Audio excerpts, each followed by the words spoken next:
Hello friends, मेरा नाम है Shahid Ansari and welcome back to my channel. आज हम बात करने वाले हैं जो कि स्क्रीन पर आपको दिख रहा है RFP for selection of coaching agency through QCBS method for providing coaching ST students for preparation of joint entrance exam JEE under Aakanksha Yojana. जी हाँ, ये मध्य प्रदेश में निकला हुआ है ये प्रोजेक्ट, और मध्य प्रदेश में उन लोगों के लिए निकला हुआ है जो नीट और JEE की कोचिंग करवाते हैं। तो उन लोगों के लिए प्रोजेक्ट निकला हुआ है। बेसिकली अलग अलग RFP है, नीट का अलग RFP है और JEE का अलग RFP है। हम जो देख रहे हैं वो JEE का RFP आप यहाँ पर देख सकते हैं, यहाँ लिखा हुआ है JEE। तो ये वाला जो आकांक्षा योजना में जो प्रोजेक्ट निकला हुआ है वो नीट के लिए भी निकला हुआ है और JEE के लिए भी निकला हुआ है। तो आज हम जो RFP डिस्कस कर रहे हैं वो JEE के लिए डिस्कस कर रहे हैं। और वीडियो चालू करने से पहले प्लीज़ मेरे चैनल को सब्सक्राइब कीजिए, लाइक का बटन दबाइए अगर आपको वीडियो पसंद आया है। अगर कोई क्वेरी है तो कमेंट कीजिए, अपने सोशल मीडिया पर इस वीडियो को लोगों तक पहुंचाइए, शेयर कीजिए। तो आइए वीडियो चालू करते हैं। वीडियो में जैसा कि आप लोग देख चुके हैं, ये जो है आकांक्षा योजना है, इसका रेफरेंस नंबर यहाँ पर आपको लिखा हुआ है। डेट जो है इसकी यहाँ पर 24 जून 2023 को ये निकल चुका है। तो इसके अलावा हम इसमें कुछ चीज़ें हैं वो देख लेते हैं कि किस तरीके से जो है ये प्रोजेक्ट हमें फ़ाइल करना है और लगाना है। बेसिकली ये जो प्रोजेक्ट जो फाइल होने वाला है, आप इसका एड्रेस देख सकते हैं। जो जिस डिपार्टमेंट ने निकाला उस डिपार्टमेंट का नाम है ट्राइबल डिपार्टमेंट, जो कि यहाँ लिखा हुआ है commissioner tribal development, tribal affairs department. और ये स्पेशली जो ये प्रोजेक्ट निकलता है पूरा वो ST कैंडिडेट्स के लिए निकलता है। ठीक है, तो ST कैंडिडेट्स को हमें JEE की पढ़ाई करवाना है, तो इसके लिए ये रिगार्डिंग ये प्रोजेक्ट है। आगे हम देखते हैं, इसमें यहाँ पर आपके पास टेबल ऑफ कंटेंट्स है, इंट्रोडक्शन, बिडर्स के लिए qualification, evolution methodology, scope of work, payment schedule, ये सारी चीज़ें जो है यहाँ पर कंटेंट दिया हुआ है जो हमें इसमें स्टडी करना है। वीडियो इतना ज़्यादा लंबा नहीं खींचेंगे क्योंकि ये जो RFP है ये इटसेल्फ बहुत बड़ी RFP है और इसको पूरा मतलब हम लोग अभी डिस्कस नहीं कर सकते हैं। तो मैं हमेशा की तरह आपको इसमें जो इन्फॉर्मेशन बताऊंगा बिल्कुल क्रिस्प बताऊंगा, जो हमारे लिए बहुत ज़्यादा इंपॉर्टेंट है इस प्रोजेक्ट को लगाने के लिए। तो वही हम इन्फॉर्मेशन डिस्कस करेंगे। बाकी सब मैं आपको लोगों को लिंक बता दूंगा कि इस RFP का लिंक कहाँ पर है, उस लिंक पर जाकर आप ये जो RFP है उसको डाउनलोड कर सकते हैं। और डाउनलोड करने के बाद सारी चीज़ें जो है एक बार डिटेल से आप पढ़ सकते हैं। ये पूरा इंट्रोडक्शन जो है ये आप लोगों को पढ़ लेना है कि क्या इंट्रोडक्शन है, तो वो आप एक बार पढ़ लेंगे तो इसमें कुछ चीज़ समझ में आ जाएगी कि किस तरीके से ये प्रोजेक्ट जो है वो चलाना है। इंपॉर्टेंट इन्फॉर्मेशन हम देखते हैं सबसे पहले 1.4 बिटिंग डाटा शीट पर। ये शीट इंपॉर्टेंट है, अगर आप भी RFP की अगर खोल लेते हैं तो ये वाला शीट सबसे पहले देखें। इसमें हम देख लेते हैं, आप देखिए नेम ऑफ RFP इशूइंग, किसने RFP इशू किया है, डॉक्यूमेंट रेफरेंस नंबर जो है वो आप यहाँ पर देख सकते हैं पूरा का पूरा, अवेलेबिलिटी ऑफ डॉक्यूमेंट। अगर आपको ये RFP अगर आपको डाउनलोड करना है तो ये लिंक है, इस लिंक पर आपको mptenders.gov.in पर जाकर आप इस RFP के डॉक्यूमेंट को ले सकते हैं। और जो ये प्रोजेक्ट फाइल होगा वो भी इसी वेबसाइट पर होगा, तो आप इसको बुकमार्क कर सकते हैं mptenders.gov.in को। स्टार्ट डेट 29/5 को 11 बजे से हो चुका है। लास्ट डेट जो इन्होंने बताई हुई है वो इस RFP में, क्योंकि RFP बहुत पहले लॉन्च हुआ था लेकिन अभी इसकी डेट्स बढ़ती जा रही हैं। अभी जो लेटेस्ट जो डेट्स है वो 4 या 5 अगस्त तक है। तो हम इस प्रोजेक्ट को अभी फ़िलहाल अप्लाई कर सकते हैं। ऑनलाइन का मैंने आपको पहले ही बता दिया, mptenders.gov.in पर आपको इसको अप्लाई करना है। डेट इसमें लिखी हुई है, ये चेंज हो चुकी है, बढ़ चुकी है, तो इस पर ना जाए आपको, है ना। 2 चीज़ इंपॉर्टेंट इसमें हमें यहाँ पर दिख रही है, इंपॉर्टेंट आप देख सकते हैं यहाँ पर। एक तो है RFP डॉक्यूमेंट की कॉस्ट है और एक अर्नेस्ट मनी डिपॉजिट है। आप देख सकते हैं RFP डॉक्यूमेंट्स की जो कॉस्ट है वो 20,000 रुपये है, और जो हमारे पास यहाँ पर अर्नेस्ट मनी डिपॉजिट जो यहाँ पर आ रहा है वो आ रहा है 10 लाख रुपए का। आप ये देख सकते हैं 10 लाख रुपए का यहाँ पर अर्नेस्ट मनी डिपॉजिट जो है वो हमारे पास आ रहा है टू बी पेड ऑनलाइन। ये भी ऑनलाइन ही देना है, और कौन सी वेबसाइट पर देना है, ई-प्रोक्योरमेंट पोर्टल पर, जो mptender.gov.in। तो हमने समझ लिया है RFP की कॉस्ट यानी एप्लीकेशन फ़ी जो है 20,000 है, और अर्नेस्ट मनी डिपॉजिट जो है वो हमारे पास 10 लाख का इसमें अर्नेस्ट मनी जा रहा है।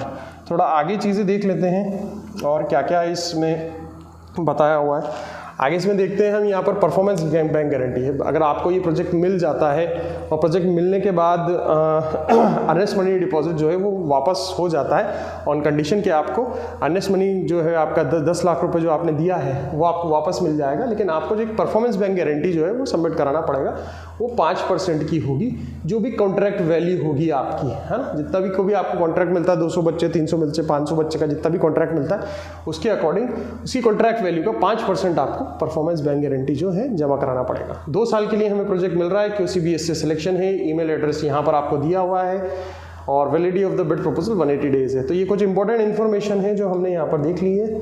अब थोड़ा सा हम आगे बढ़ते हैं। ये जनरल चीज़ें हैं जो आपको एक बार पढ़ लेनी चाहिए। हम सीधे इम्पॉर्टेंट पार्ट पर हम लोग पहुँचते हैं। RFP डॉक्यूमेंट की फ़ीस मैंने आपको पहले ही बता दी है, यहाँ पर 20,000 है, अर्नेस्ट मनी 10 लाख है।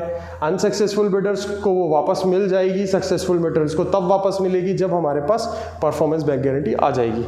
तो यहाँ पर इतना ही लिखा है, आप लोग इसको एक बार पढ़ सकते हैं।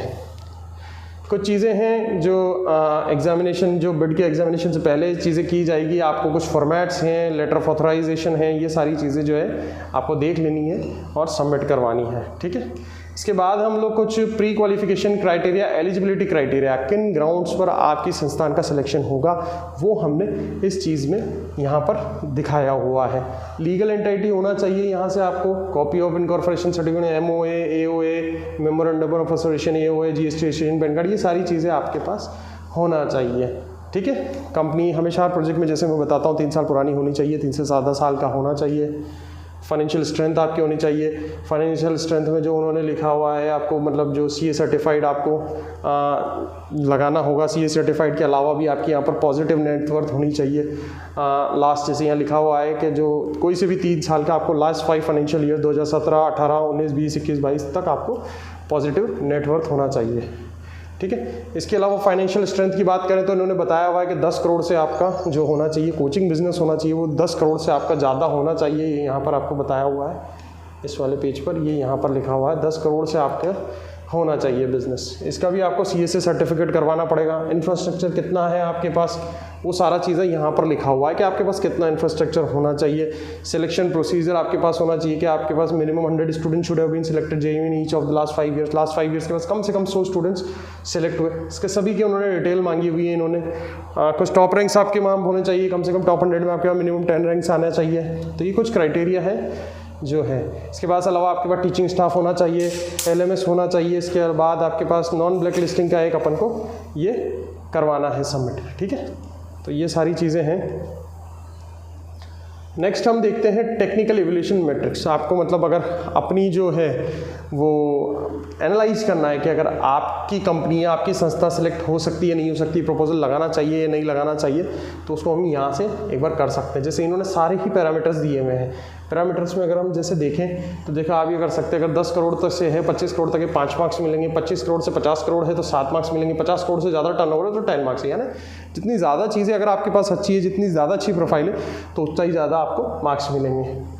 मैक्सिमम स्कोर अगर आप जैसे 50 करोड़ के ऊपर तो यहाँ 10 मार्क्स मिलेंगे। तो इसी तरीके से आपका इवैल्यूएशन होगा। अगर आप 10 10 10 10 ये सारी मार्क्स 40 या 10 ले आते हैं तो आपकी प्रोफाइल जो है वो सिलेक्ट होने के चांसेस ज़्यादा इसमें बढ़ जाएंगे। तो इस तरीके से इन सारी चीज़ों को अपना पढ़ना बहुत ज़्यादा ज़रूरी है कि आपकी प्रोफाइल किस जगह पर लाई कर रही है। इसमें आपको जो चीज़ें मिलेगी वो एक्सपीरियंस के बारे में मिलेगा, नंबर ऑफ़ सेंटर्स के भी हैं यहाँ पर, इसमें नंबर ऑफ़ स्टूडेंट्स आपने कितने पढ़ाए, कितनी रैंक्स आपके पास आई हैं। तो पूरा का पूरा ये प्रोसेस है जिसमें 100 मार्क्स का आपको अपने आप को इवैल्यूएशन कर सकते हो। इसके बाद हम इसमें आगे बढ़ते हैं। कुछ इवैल्यूएशन प्रोसेस इन्होंने बताया कि जो टेक्निकल राउंड है वो 30% का है, फाइनेंशियल राउंड जो है वो 30% है। यानी कि आपको टेक्निकल राउंड क्लियर करना पड़ेगा फाइनेंशियल बिड आने में। अगर आप टेक्निकल राउंड क्लियर नहीं कर पाते तो आपकी फाइनेंशियल बिड भी एक्सेप्ट नहीं होगी, ठीक है। इसलिए यहाँ पर बोला कि टेक्निकल का जो राउंड है वो 70% है यहाँ पर। तो आपको टेक्निकल राउंड क्लियर करना बहुत ज़्यादा ज़रूरी है। यहाँ पर ये येलो मार्क किया हुआ है जो मैंने आपको बात बताई है वही यहाँ पर लिखा हुआ है। Financial proposal of only those bidders, financial proposal उन्हीं के खोले जाएंगे जो टेक्निकल राउंड क्लियर कर पाएंगे। अदरवाइज फाइनेंशियल बिड का कोई महत्व नहीं है। इसलिए टेक्निकल बिड आपको अच्छे से करना है। तो ये सारी चीज़ें इसमें दी हुई हैं, आपको एक बार इन सारी चीज़ों को देख लेना चाहिए। First year 4 number of individual class 11th में आपको 400 नंबर का दिया जाएगा सिलेक्शन ऑफ कोचिंग के लिए, ठीक है। इसके अलावा भी यहाँ पर लिखा हुआ है कि डिपार्टमेंट जो है उस चीज़ को देख सकता है कि नंबर बढ़ाने या कम करने हैं। ये सारी चीज़ें, ट्रांसपोर्ट फैसिलिटी आपको देनी है, हॉस्टल से कोचिंग, कोचिंग से हॉस्टल, ये सारी चीज़ें हैं। बैच साइज़ प्रेफरेबली इन्होंने बताया कि 60 स्टूडेंट्स का आपके पास एक बैच साइज़ होना चाहिए। इसके बाद बताया कुछ मोटिवेशनल सेमिनार भी आपको करने पड़ेंगे, काउंसलिंग फैसिलिटीज़ और ये सारी चीज़ें हैं वो यहाँ पर, जैसे ब्रांड न्यू टैबलेट्स आपको लगाने पड़ेंगे यहाँ पर। तो ये सारी चीज़ें आपको एक बार इसमें देख लेनी चाहिए। मोड्स आपके इंग्लिश और हिंदी होने चाहिए, ठीक है। तो ये इस तरीके का है। बिडिंग के बारे में मैं आपको पहले से ही बता चुका हूँ कि बिडिंग आपको mptenders.gov.in पर जाने कर करनी है। टेक्निकल बिड और फाइनेंशियल बिड दोनों प्रिपेयर करनी है और जिस एनेक्शर की फॉर्म में आपको सारी चीज़ें अपलोड करनी है देखेंगे हम यहाँ पर। इसके बाद अगर हम जाएंगे लास्ट में तो वो सारे एनेक्शर्स हैं, वो एनेक्शर्स एक बार मैं आपको बताऊँगा कि किस तरीके से एनेक्शर भरने, सील साइन करना है और वहाँ पर जाकर अपलोड करना है। यहाँ हम देख लेते हैं कि कुछ इन्होंने प्रोसेस बताया है कि पेमेंट जो है वो किस तरीके से मिलेगा आपको। तो ये यहाँ पर लिखा हुआ है, हम यहाँ से समझ सकते हैं थोड़ा सा। T2 मतलब approval and declaration of final result by tribal affair department. TAD जो डिपार्टमेंट है, इन्होंने अगर अप्रूवल दे दिया तो उसको वो स्टेज इन्होंने T2 कंसिडर की है और वो उस स्टेज के बाद अगर 1 महीना हो जाता है तो आपको 20% जो है अमाउंट कंट्रैक्ट वैल्यू का वो मिल जाता है। और इसका मतलब है फीस पर स्टूडेंट, FPS मीन्स फीस पर स्टूडेंट, यानी 20% ऑफ फीस पर स्टूडेंट जो है वो आपको तभी मिल जाएगा। 4 महीने बाद आपको फिर 10%, 10 महीने बाद आपको फिर 10%, 16 महीने बाद आपको फिर 10%। तो इस तरीके से आपको इंस्टॉलमेंट 6 तक 40% जो है FPS वो आपको मिल जाएगा और बाकी का जो 10% रिमेनिंग है वो आपको सिलेक्शन के बाद, अगर किसी बच्चे का मेंस में सिलेक्शन हो जाता है तो वहाँ आपको मिल जाएगा। तो इस तरीके से पूरा 100% हो रहा है, ठीक है। तो इस तरीके से हम इस चीज़ को समझ लेते हैं और कुछ परफॉर्मेंस भी है। अगर आपके इतने बच्चे रैंक आते हैं और इतनी चीज़ें आती हैं तो अगली जो नेक्स्ट साइकिल में इतना टारगेट देंगे, तो वो भी इसमें कुछ क्लॉज है। कुछ एग्रीमेंट्स के बारे में भी इसमें बताया गया जो आप पढ़ सकते हैं। Project implementation service, penalty calculation, कुछ पेनल्टी का भी क्लॉज यहाँ पर बताया हुआ है कि ड्रॉप आउट स्टूडेंट्स अगर ड्रॉप आउट हो जाता है तो उसकी 50% of fees paid already previous instalments of the department. मतलब अगर ड्रॉप आउट कर जाता है बच्चा, पूरा नहीं लेता, तो 50% फीस जो है वो आपको लौटानी पड़ेगी। तो ये इस RFP पे हैं। RFP बहुत बड़ी है और इसमें जो काम की चीज़ें हैं वो बहुत कम है। एक बार अब मैं आगे ले जाकर आपको डायरेक्टली जो एनेक्शर्स हैं तो वो एनेक्शर्स हम एक बार इसमें देख लेते हैं कि किस तरीके से आपको इसमें जो है एनेक्शर्स आपको इसमें देखना है और भरने हैं। और मैंने आपको बता चुका हूँ कि जो एनेक्शर हैं वो बिल्कुल आपको एक एक पॉइंट लिखकर उसको सील साइन करके PDF फॉर्मेट में आपको कर लेना है। ये देखिए बिडिंग फॉर्मेट आ गए सारे, जहाँ से आपको बिडिंग करना है। बिडिंग इन डॉक्यूमेंट्स ही होगी। ये पूरा आप देख सकते हैं format of submission of queries on bidders, ये लेटर हेड पर जाएगा और ये सारी जो है आपको लिखना रहेगा। इसमें सारी की सारी आपको ये डिटेल्स जो है वो फिल करके सील और साइन करके आपको ये सारी चीज़ें करनी है। आगे हम इसके बाद बढ़ते हैं। ये सारा का सारा एक पूरा चेकलिस्ट दिया हुआ है आपको कि आपको उसमें क्या क्या डॉक्यूमेंट्स अपलोड करने हैं। तो देखिए डॉक्यूमेंट्स आप देखिए, incorporation certificate, GST certificate, positive network turnover certificate, organisation, coaching registration, ये सारे ही डॉक्यूमेंट्स हैं और सेक्शन के अकॉर्डिंग इन्होंने सारे एनेक्शर दिए हुए हैं। कुछ सेल्फ डिक्लेरेशन भी हैं यहाँ पर स्टाम्प पेपर पर, self certificate, self certified year wise, self declaration, power of attorney, ये सारे हमें पहले से बनाकर सील साइन कर PDF फॉर्म में बना लेना चाहिए, ठीक है। ये भी फॉर्मेट है, ये बिडिंग फॉर्मेट है जिसमें आपको पूरी इन्फॉर्मेशन देनी है और सबमिट करना है। ये सारे एनेक्शर्स हैं, ठीक है। ये पावर ऑफ अटॉर्नी है, जो भी साइनिंग अथॉरिटी देना चाहे आपकी संस्था, जिसको भी देना चाहे उसके लिए पावर ऑफ अटॉर्नी भी एग्जीक्यूट होगी, जो भी वहाँ पर डील करेगा डिपार्टमेंट में। ये कोचिंग स्टूडेंट को प्रोवाइड कराने का डिक्लेरेशन है। तो इस तरीके के ये सारे फॉर्मेट्स हैं जो आप एक बार देख लीजिए। इजी फॉर्मेट्स हैं। फाइनेंशियल आपको पूरा बताना है, एनुअल टर्नओवर के कोचिंग बिजनेस से कितना है, नेटवर्थ कितना है आपका इस बिजनेस से। तो ये सारी चीज़ें जो है वो आप एक बार देख सकते हैं। मेजरली आपको ये सारे जितने भी मैंने डॉक्यूमेंट्स बताए हैं, इन डॉक्यूमेंट्स को आपको भरना है और एक बार जैसे ही आप इन डॉक्यूमेंट्स को एक बार भर लेते हैं तो उनको एक बार प्रिंट निकाल कर और इसके बाद उनको सील साइन करके उसको स्कैन करना है। ध्यान रहे कि स्कैन जो आप कर रहे हैं उसकी साइज़ 20 MB से कम होना चाहिए, तो इजीली पोर्टल पे अपलोड हो जाता है। एक और चीज़ आप ध्यान में रखें, अगर आप mptenders.gov.in खोल रहे हैं तो प्लीज़ उसको इंटरनेट एक्सप्लोरर पे खोलें। अगर आप मोजिला पर खोलेंगे या फिर क्रोम पर खोलेंगे तो वो जो टेंडर वाला जो वेबसाइट है, पोर्टल है, वो बहुत ज़्यादा दिक्कत करता है, चीज़ें ईजी नहीं हो पाती व्हेन इट कंपेयर्स टू अगर आप इंटरनेट एक्सप्लोरर खोलेंगे तो उस पर चीज़ें ईजीली हो जाएंगी। इसके अलावा आपको बिडिंग करने के लिए जब भी बिड करना है, ये डॉक्यूमेंट्स जितने मैंने बताया उसको पूरा प्रिपेयर करके हर एक फाइल को 20 MB से कम बनाकर PDF फाइल को आपको सॉफ्ट कॉपी में बनाकर रखना है बिडिंग करते टाइम, ताकि एज इट इज़ आप उनको अपलोड कर सकें और अपनी बिड कर सकें। बिड करने के लिए mptenders.gov.in पर आपके पास डिजिटल सिग्नेचर होना चाहिए। अपना जो भी संस्थान के हेड है उनका डिजिटल सिग्नेचर होना बहुत ज़्यादा ज़रूरी है। वो डिजिटल सिग्नेचर आप पहले से लाकर रख लें क्योंकि बिड करते टाइम वो काम आएगा। एक एक जो भी फाइल आप अपलोड करते जाते हैं उसको भी DSC से आपको साइन करना पड़ता है। तो सारे के सारे डॉक्यूमेंट्स आपको साइन करने पड़ेंगे, देन सबमिट करने पड़ेंगे, देन पेमेंट करने पड़ेंगे। पेमेंट मैंने आपको बता दिया है। 20,000 एप्लीकेशन फ़ी जा रही है और 10 लाख का अर्नेस्ट मनी जा रहा है, तो यानी 10,20,000 रुपये का आपको ऑनलाइन का ट्रांजैक्शन करना है, तो इतना बैकअप आपको अपने अकाउंट में रखना है। इसके अलावा आप फाइनेंशियल एलिजिबिलिटी देख लीजिए, अगर आपके पास 10 करोड़ रुपए का आपके पास एनुअल टर्नओवर है तो ही आप इस प्रोजेक्ट को लगा सकते हैं, अदरवाइज आप इस प्रोजेक्ट को नहीं लगा सकते हैं। आप बेटर आप नेक्स्ट ईयर लगाएं, अननेसेसरली हम पैसे ना फंसाएं अगर आपके पास 10 करोड़ का टर्नओवर नहीं है तो अगर वीडियो पसंद आया प्लीज़ तो आप वीडियो को लाइक कीजिए, शेयर कीजिए, कमेंट कीजिए और इसी तरीके के वीडियोस जानने के लिए हमारे चैनल को सब्सक्राइब कीजिए। बेल आइकन का बटन दबाइए ताकि हमारे आने वाले लेटेस्ट नोटिफिकेशन आपको मिलते रहें और इसी तरीके के वीडियो हम आपके सामने लाते रहें। तो thank you so much guys for watching our channel. Thank you.